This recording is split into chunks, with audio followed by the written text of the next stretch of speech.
Hello there, I'm Gabby. If you're up for a journey through my life, fasten your seatbelt because it's a wild ride. Through this story, I want to share a lesson that I've learned. Don't be afraid to give things a second chance. If I had not, I wouldn't be married to my now husband, Trent. Let's rewind to when I was 23, fresh out of college, with no clue about what to do next. Enter Jack, the bad boy with a leather jacket and an air of mystery. We crossed paths at a dimly lit downtown club. Life can be cliché sometimes. Jack strutted over with confidence that made my heart skip a beat. We started talking, and it felt like we had known each other forever. The classic bad boy charm was working its magic. Looking back, there were warning signs I should have seen from a mile away. Now that I look back at it, I realize how naive I used to be. I got to know things about Jack. Jack could not hold down a job. He always had this mysterious air like he was hiding something.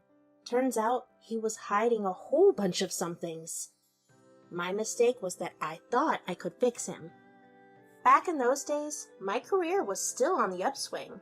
I was hustling, putting in the hours at a salon and making sure the bills of our apartment were covered. Jack chipped in occasionally, but most of the time it was me bringing in the steady income. Funny thing though, Jack never introduced me to his family. It was like this secret, hidden away. I would hear stories about family gatherings, but my invite never seemed to make its way to me. I would drop hints about wanting to meet them, but Jack always brushed it off.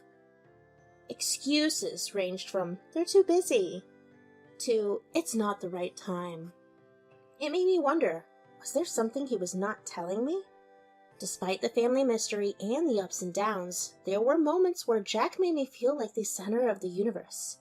He might not have introduced me to his family, but his love for me was evident in small gestures that spoke volumes, and that's what made me stay. He surprised me with homemade candlelit dinners, and whenever I was under the weather, he turned into the world's most caring nurse. He stood next to me every moment when I lost my mom and became my anchor. Just a year into our relationship, Jack surprised me with a proposal. It felt sudden, especially considering we were still navigating the aftermath of my mom's recent passing, yet the way he stood by me during that heartbreaking time made me believe in forever. "Gabby, we need to chat. I'm kind of a mess, hopping from job to job, and I know I can be distant sometimes. I haven't even introduced you to my family, but honestly, they're not a big deal to me because they have always treated me like crap.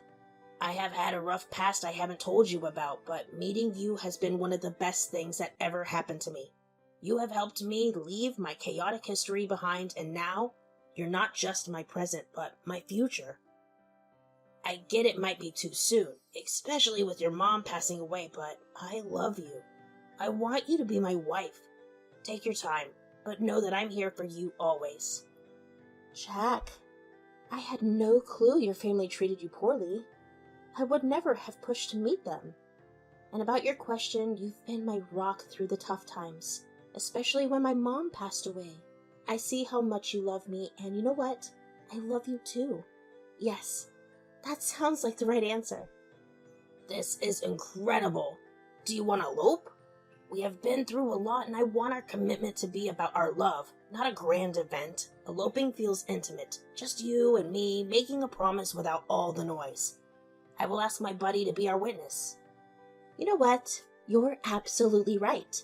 I want our moment to be about us, not the circus of a traditional wedding. Let's do this. The next thing I knew, we were married. Love, or what I thought was love, can make you blind to all sorts of red flags. The marriage was like a hurricane of chaos, lies, and broken promises. Jack would disappear for days, telling me he was on a work thing. Then came the late-night phone calls, hushed conversations, and a constant feeling that I was in the dark. I tried, really tried to make it work. I gave him chances, forgave him countless times, and even convinced myself that he'd change. But deep down, I knew this wasn't the life I had dreamed of. In the crazy roller coaster of our relationship, things took a nasty turn that I just could not stomach. The breaking point for me was when Jack got tangled up in a local store robbery. It felt like the Jack I knew was slipping away. He lost his job, and my hard-earned money became his ticket to a downward spiral. It started with drugs. I tried talking sense into him, begging him to wake up and see the mess he was making. The promises started flowing. The classic, "I'll quit, things will change" routine. I held on to hope, thinking love could pull him out of this mess, but it turned into this never-ending loop. Hopeful highs crashed into harsh lows of reality. He'd steal money from my wallet, a desperate attempt to feed his habit. Every time, it was apologies and promises that it was the last time. And every time, I wanted to believe him, desperately. And then came the moment that tore down any remaining love I had for him. The police knocked on my door and told me what Jack had done. He had already been locked up at that point, so I had a few last words with him when I went to see him. "Jack, I'm done with this. You made a million promises to get sober, but this is beyond something that I can't accept. How could you do something like this? Trying to rob someone innocent?" "Baby, I'm sorry. You don't get it. I can't keep a job. I've got nothing better to do. You bring in some money helps, and I appreciate it, but it just wasn't enough. I love you so much, and I promise I'll get better. Don't leave me. I'll be out of here in no time." Enough with the promises, Jack. I was here to support you and love you, but every time you decide to step out of this damn house, you disappear for days. I get scared wondering if you'll ever come back. I can't live in fear like this. You're not the man I married. You're a criminal. "Criminal, huh? Your mouth is talking a little too much these days. I feel stuck, Gabby. I'm trying to figure things out. But you just can't stop breathing down my neck, can you?" Jack, I can't do this anymore. This little act of yours is the breaking point. I can't be with someone who resorts to breaking the law when things don't go their way. I've tried, Jack. I've tried to support you, to believe in your promises of change, but it's a cycle we can't break. I need to prioritize my own well-being. So there it was. We got a divorce while he was still in jail. Jack begged me till the last day to give him a second chance. I felt a pang of sympathy, but I couldn't do it anymore. He had addiction problems, and I understood it wasn't easy for him, but he did something he shouldn't have. I was scared of him. I didn't want to be with someone who had hurt someone just for his own benefit. Divorce seemed like the only way out. In the first year post-divorce, Jack kept reaching out. Calls from the prison and letters and whatnot. It was like he was obsessed with the idea of us getting back together when he got out. I ignored him. I needed space, a clean break. But he persisted, thinking maybe I'd change my mind. After pushing him away for long enough, something shifted. One day, the messages stopped, and the calls ceased. It was like a weight lifted off my shoulders. Maybe he finally got the message or found his own path. I don't know, and honestly, I don't care. My focus was on rebuilding my life and finding my own happiness. As the months passed, I started to rediscover who I was. I reconnected with friends, picked up hobbies, and found joy in simple things. With the support of my dad and some savings, I took a leap of faith and opened a salon 2 years after the whole drama. And that's when I met Trent on a dating app. Late night chats became our thing. I spilled my guts about my whole past, and he just listened with no judgment. After countless virtual heart-to-hearts, we decided it was time to move things into the real world. Hey, Gabby. Finally seeing you in person is even better than your selfies. Thanks. You're not too shabby yourself. It took us 2 whole months to wait and meet. It feels special, doesn't it? Yeah, sorry for making you wait so long. You know, the whole Jack thing I have told you about left me with some issues. Oh yeah, I completely get it. No need to apologize. Stuff happens and people get into the wrong kind of things sometimes. I hope your ex is doing better now. But hey, you and I, We are here for a reason. I feel a special connection with you, Trent. After waiting for almost 2 years, you are the first guy I have been with since Jack, and it just feels right. I want to keep seeing you. Gabby, what happened in the past was not your fault.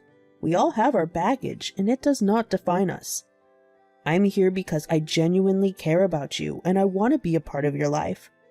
Let's take it at our own pace, no rush. Our first face-to-face was not awkward at all. It was like catching up with an old friend. We laughed and talked, and it hit me. Trent was something special. We kept seeing each other, and before we knew it, we decided to take the plunge and move in together. Trent introduced me to his parents, and I introduced him to my dad. It was a big step, but it felt right. We dated for a good 3 years before Trent decided to pop the question. What I loved most was how he respected my need for time. He didn't rush anything. He let things unfold organically. When he proposed, it felt like the perfect moment. We were both ready. We tied the knot, and within 6 months of being happily married, we got the news that changed our world. I was pregnant. We were over the moon. The journey to parenthood began, and 9 months later, we were blessed with our beautiful baby girl, Ariel. Trent and I have had our fair share of parent adventures. First steps, bedtime stories, and the daily giggle fest that echoes through our house. Holidays, birthdays, and random Saturdays filled with messy art projects. Each memory is a thread in the crazy tapestry of our family story. Looking back at these years, I would say they were full of growth. Ariel was now 4, and I couldn't have been more grateful for the family that I had built. I realized that somewhere along the way, I had completely forgotten about Jack. The wounds he left had healed, not because I wished badly upon him, but because I focused on moving forward. Until about 2 months ago, when a mystery call disrupted the peace we had built. It was a regular day, and I was managing the salon when I got a call. I pick up, but it's just dead silence on the other end. Tried saying hello a bunch of times, but no one said anything, so I just hung up. Thinking it was some glitch or whatever. Did not really give it much thought until a week later, and then I got a message from the same mysterious number. And what's in there? A photo. But not just any photo, it's me, working away at the salon. Now, I'm not one to freak out easily, but this had me scratching my head. Like, who takes a pic of someone working and sends it to them? I was kind of on the edge, so I asked who it was. Who is this? It's me, Jack. Been a hot minute, hasn't it? Jack? After 8 years? What were you doing lurking around my salon? Yeah, I was there last week, debating whether to face you. Chickened out, so I snapped a pic instead. Seriously? That's kind of creepy. When did you get out of jail? Forget the pic. I got out 4 years ago. I've been missing you, and guess what? 3 years sober. Tried the whole start over thing. Even had a girlfriend, but couldn't shake thoughts of you. I appreciate the update, but I have moved on. Got a husband and a family now. What? You've got to be kidding me. Who's this new guy? That's none of your business, Jack. You need to let go. But what about us? Jack, we were done 8 years ago. You didn't treat me well. Babe, it was different back then. No salon, no money. Now you've got it all, but I'm not in the picture. That's not fair. A little bit selfish of you, don't you think? Laugh out loud. I hustled hard for this life, Jack. I get you're in a tough spot, but I've moved on and you should too. No more calls or text, okay? Have a good life. Bye. Wait, Gabby. You can't just do that. Do you know I'm struggling with rent every month while you're playing happy family? Jack, seriously, I'm happy now. I don't need the past haunting me. You're not my responsibility anymore. Goodbye. I could not wrap my head around it. Jack, living in this fantasy world, thinking he still had a shot with me after all that happened? I had a whole family. Maintaining contact with him was the last thing on my mind. He was an ex-convict. I didn't trust him at all, not when I had a daughter in the picture. It almost seemed surreal.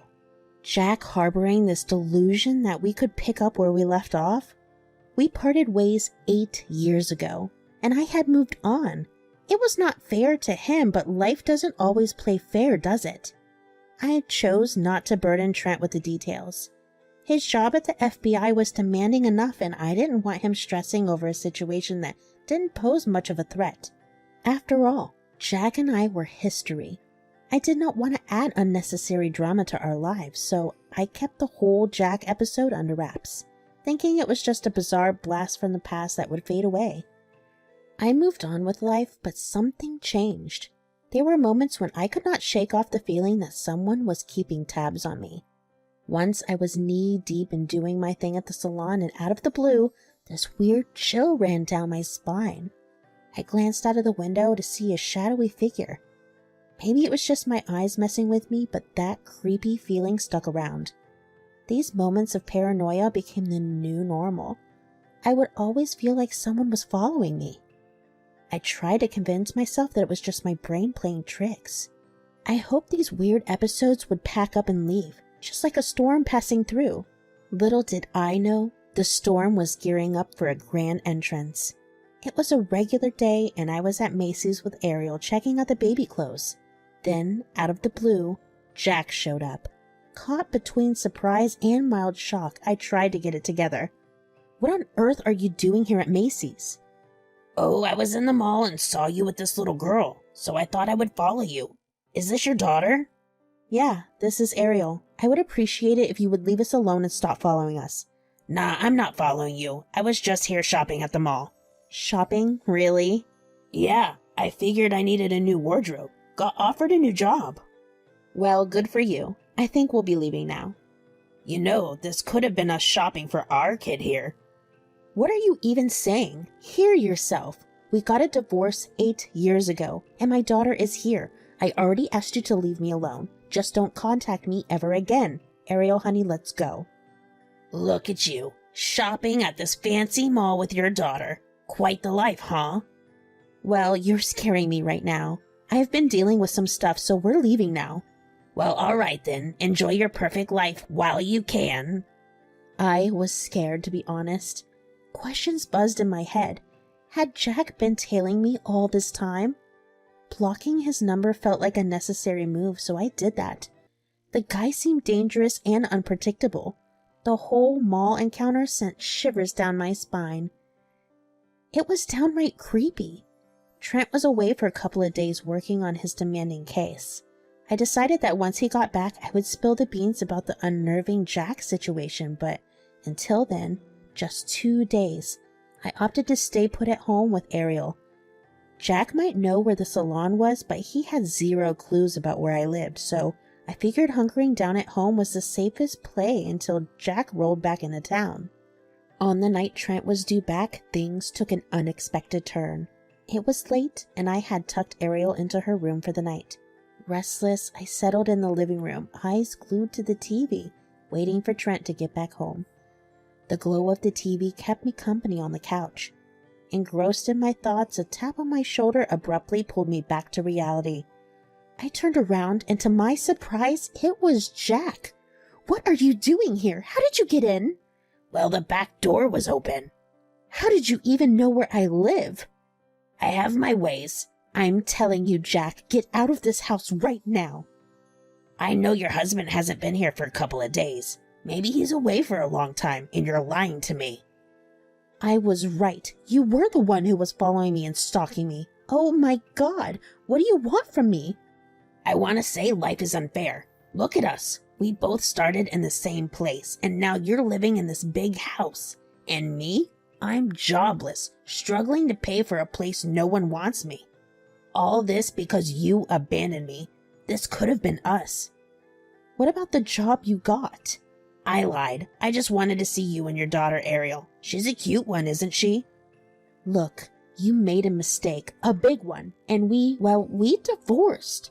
I did my time. I paid for my mistakes, but seeing you move on so easily, living this perfect life, it just didn't sit right with me. Jack, you need to leave. You act like you're better than me now. I'm not here to cause any harm. I just need some money. I will leave you alone for now. Seriously? This is all about money for you? Look, I may have wanted more, but that ship has sailed. Money will have to suffice. Give me your phone. Don't try anything funny. Hand over whatever cash you've got, and then we can discuss transferring funds from your bank account. So there I was, reluctantly handing my phone to Jack, just trying to protect myself and my daughter just in case things go wrong. We were about to head upstairs when boom, a car pulled into the driveway. Jack's face went from screaming to full-on panic mode. In a wild attempt to dodge the incoming storm, Jack shoved me and made a break for it. I ended up on the floor, but I wasn't letting go. I grabbed onto his leg, and down we went, a chaotic tumble. Trent swung open the door and I shouted, "Help!" Trent pulled out his gun and said, FBI, get away from my wife alone right now. Jack's face went pale. Whoa, okay. Look, man, it's complicated. I just wanted to talk to her. No harm intended. Jack got up and distanced himself from me. Why don't you shut up? Trent leaned forward and checked Jack's pockets. To our surprise, he discovered a knife tucked away. He handcuffed Jack there and then. Gab, you all right? You are just on time. I'm okay. This is Jack, and he has been harassing me for some weeks now. I meant to tell you, but... Thank God you are okay. Where's Ariel? She is sleeping upstairs. I will make this bastard pay. Let me call for backup now. The police arrived that day, and I laid it all out for them, from the text to the unsettling Macy's encounter. I spilled the whole story to the officers and Trent. We got a restraining order, and Jack now has to serve jail time for 1.5 years due to breaking and entering with a weapon. He seemed genuinely scared of Trent. He kept quiet, not saying much during the proceedings. He even started crying, and there was regret on his face while he was being taken away. I had no clue your husband was an FBI guy. I would not have bothered you if I knew. Please, I don't want to end up in jail again. I swear I'll never show up around you. Please, I'm begging you. I have been on quite a journey, you know. First, it was the roller coaster with Jack, and now I found stability with Trent. It was a wild ride, to say the least. I'm just grateful that Ariel and I are safe now. That day could have taken a dark turn if Trent had not showed up right on time. It was like a close call that makes you appreciate the simple moments and the people who stand by you. So here we are, in this little bubble of safety. I can't help but think about how things could have gone horribly wrong if Trent hadn't been there to lend a helping hand. As for now, we are in a better place. The restraining order and Jack's time behind bars have given us some breathing room. I hope with all my heart that this is the end of Jack's chapter in our lives and he has learned his lesson for good.